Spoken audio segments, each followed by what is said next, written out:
Isang mapagpalang araw po sa lahat. Teacher Janice Magtaan po para sa isang makabuluhang talakayan. Pag-usapan po natin ang isang napakahalagang paksa na nakakaapekto sa lahat, ang pagkakaroon ng malinis na tubig. Ang mga guro ng Crestville Elementary School, mga opisyalis ng SPG at mga mag-aaral ay nakikilahok taon-taon sa selebrasyon ng Global Handwashing Day. Sa aming paaralan sa Crestville Elementary School, maswerte kami sapagkat mayroong kaming access sa malinis at ligtas na tubig araw-araw. Ngunit alam mo ba na milyong-milyong tao sa buong mundo ay hindi kasing swerte namin? Iyon ang dahilan kung bakit sinisimulan namin ang aming kampanya sa malinis na tubig upang itaas ang kamalayan at kumilos ang bawat isa sa ating mga komunidad. Una, pag-usapan natin kung bakit napakahalaga ng malinis na tubig. Ang malinis na tubig ay hindi lamang para sa pag-inom, ito ay mahalaga para sa ating kalusugan, kalinisan, at pangkalahatang kagalingan.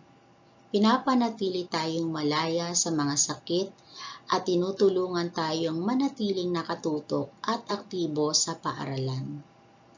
Merong pag-aaral dito ang World Health Organization at ang UNICEF na tinatawag nilang Universal and Equitable Access to Safe Water for All by 2030.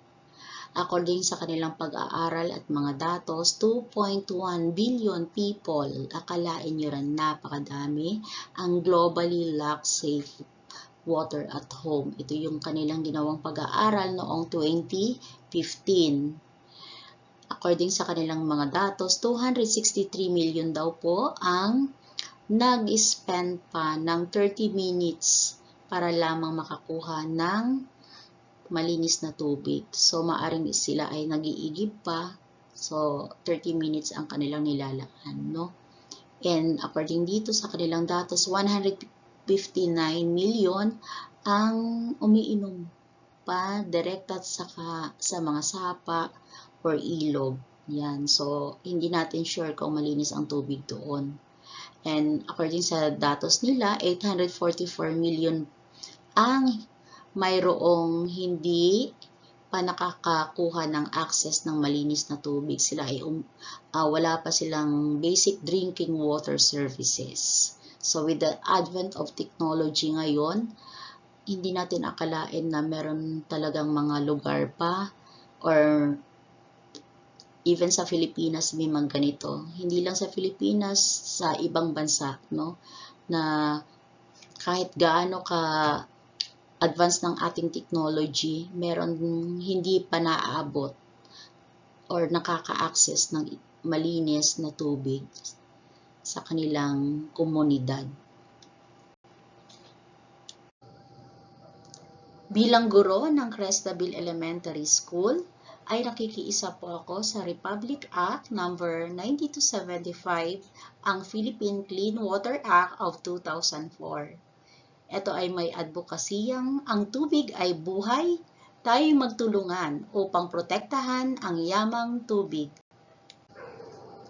Ano nga ba ang Philippine Clean Water Act of 2004? Isinusulong ng RA 9275 o Philippine Clean Water Act of 2004 na maprotektahan ang katubigan sa bansa laban sa polusyon ng infrastruktura, agrikultura at mga kabahayan.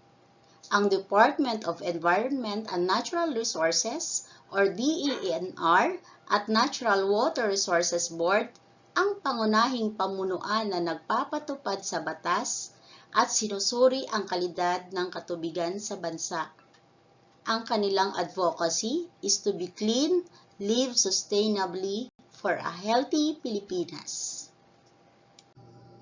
Kaya huwag kalimutang lumahok sa Clean Water Challenge sa pamamagitan ng pagbabahagi ng iyong mga pagsisikap sa pagtitipid ng tubig at pagtag sa iyong mga kaibigan na sumali sa Clean Water Campaign Challenge. Gawin nating viral ang kampanyang ito at magbigay ng inspirasyon sa iba na kumilos para sa malinis na tubig. Ang pagbabago ay magsisimula sa iyo. Bawat isa ay kumilos para sa isang Pilipinas na may malinis na tubig. Gamitin ang hashtag Clean Water Challenge, hashtag Every Drop Counts, hashtag Clean Water Campaign upang ipalaganap ang kamalayang ito. Makiisa sa advokasya na magkaroon ng malinis na yamang tubig. Karapatan mo ito bilang Pilipino.